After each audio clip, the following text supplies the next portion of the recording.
Ma grand-mère était dure avec moi parce que je lui ressemble pas. Alors elle s'appelait Solange, mais on avait pour habitude, mon frère, ma sœur et moi, de la surnommer Yaya. Elle voulait Bonne Maman, qui en fait était le surnom de sa propre mère. Et en fait, ça n'a jamais collé avec ma sœur aînée. Et mon frère et moi, qui sommes donc arrivés ensuite dans la fratrie, on a gardé Yaya.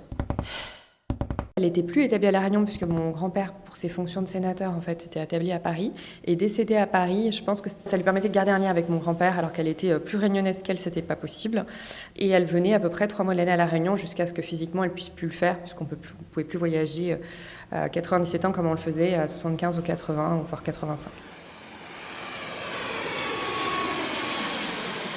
Moi, j'ai le souvenir d'une personne élégante qui sait ce qu'elle veut. Mais quelqu'un aussi qui a une personnalité assez froide, qui peut être assez dur, mais qui, à côté de ça, avait quand même toute sa cour. Solange, donc, qui était, donc Yaya pour moi, était une femme d'à peu près 1m70 avec la peau très blanche, ce qui la distingue bien de moi. J'ai la peau beaucoup plus colorée. C'était un peu la Castafiore, dans le sens où elle n'était pas dans l'ostentation, mais elle adorait les bijoux. Elle avait des rangées de seminiers en argent ou en or, du poignet jusqu'au coude.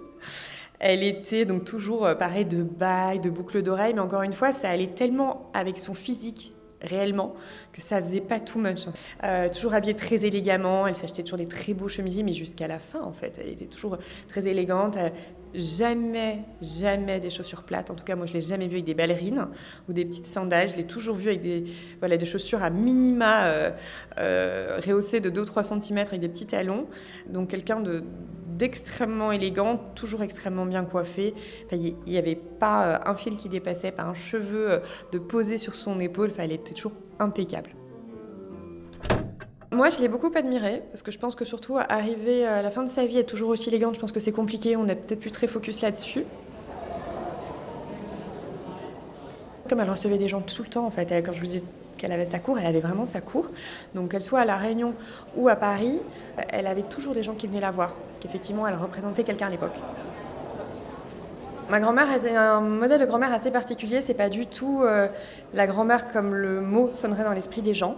On s'entend avoir une grand-mère qui donne le goûter à ses petits-enfants, qui s'en occupe, qui les prend dans ses bras. C'est parfaitement l'opposé de ma grand-mère, qui était une dame qui était faite pour recevoir. C'était plutôt une épouse et quelqu'un qui manageait sa vie, son patrimoine et sa vie sociale, parce qu'elle avait quand même une vie même plutôt mondaine, plutôt qu'une grand-mère qui avait l'habitude de nous câliner et de s'occuper de nous de façon plus tendre comme on l'entendrait avec le mot grand-mère. Ma grand-mère n'était pas forcément quelqu'un qui était doux, c'était vraiment quelqu'un qui était dur. Elle était dure et notamment avec les femmes. Autant elle aimait beaucoup les hommes, autant les femmes pas tellement, je dois vous l'avouer, donc j'en ai un peu eu les conséquences. Ma grand-mère était dure avec moi parce que je lui ressemble pas. Que j'étais pas la petite fille parfaite, donc je ne lui ressemble pas sur des critères physiques. Et également parce que j'ai toujours eu aussi ce caractère, alors qui est, je pense, commun à toutes les femmes de la famille, caractère assez affirmé. Donc on avait des relations où on se disait, moi en tout cas je disais les choses. Elle nous apprenait, de par sa présence, comment il fallait qu'on se tienne, comment il fallait qu'on s'exprime vis-à-vis des autres, le respect aussi d'autrui. Elle nous apprenait les bonnes manières, la bonne tenue en société. Et je trouve que c'est déjà quelque chose de bien. Elle, son rôle, c'était de nous apprendre la façon d'être en société. Ma grand-mère ne parlait pas du tout créole à la maison. Bien au contraire, elle était dans un français plutôt très léché, très recherché.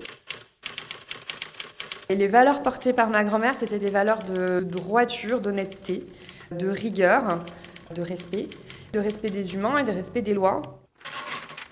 Ma grand-mère est morte, elle avait 97 ans, donc elle est morte en 2011. Et moi, j'étais déjà sur la fin de ma vingtaine, donc je l'ai très très bien connue. Ma grand-mère m'a légué une villa, alors elle ne me l'a pas léguée directement, donc c'est la villa Repiquet, que j'ai reprise effectivement il y a quelques mois, qui a fait l'objet d'un long combat successoral, parce que malheureusement les successions ne sont jamais évidentes à régler. Et c'est un legs au-delà d'être quelque chose de matériel, c'est quelque chose qu'on se passe de génération en génération, puisqu'en fait ce sont mes arrière-grands-parents, donc les parents de ma grand-mère, qui ont acheté cette maison. Donc cette maison était le témoin du mariage de mes grands-parents, qui ont vécu ici, qui ont eu leurs 4 enfants. Et aujourd'hui, je suis donc la 4e génération de la famille à prendre soin de cette maison. C'est extrêmement important pour moi, c'est une promesse que j'avais faite à mon père quand il est décédé il y a 7 années, où il voulait effectivement que cette maison reste dans la famille, parce qu'il y était très attaché pour y avoir vécu, grandi. Et donc j'ai respecté son vœu, ce qui est aussi mon vœu à moi par ailleurs, puisque c'est le respect du patrimoine réunionnais et de ce qu'on a. Donc on transmet des valeurs, mais on transmet aussi des biens, on transmet une culture.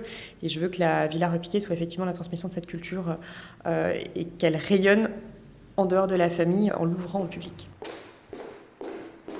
Ma grand-mère, elle pratiquait beaucoup, si bien d'ailleurs qu'on a une petite croix à l'entrée de la villa. Donc chez nous, c'était comme ça, on avait toujours des petites croix partout. Donc à l'entrée des maisons, au-dessus des lits, donc des berceaux quand on était petit, puis après c'était au-dessus des lits. Donc toutes les pièces un peu importantes où on passe vraiment beaucoup de temps, on a des croix un petit peu partout. Très très très croyante. Et d'ailleurs, quand j'ai récupéré la maison, dans le coffre-fort où il y avait ses bijoux à l'époque, il y avait également des anciens chapelets, alors de différentes sortes, en argent, etc., parce qu'elle priait énormément.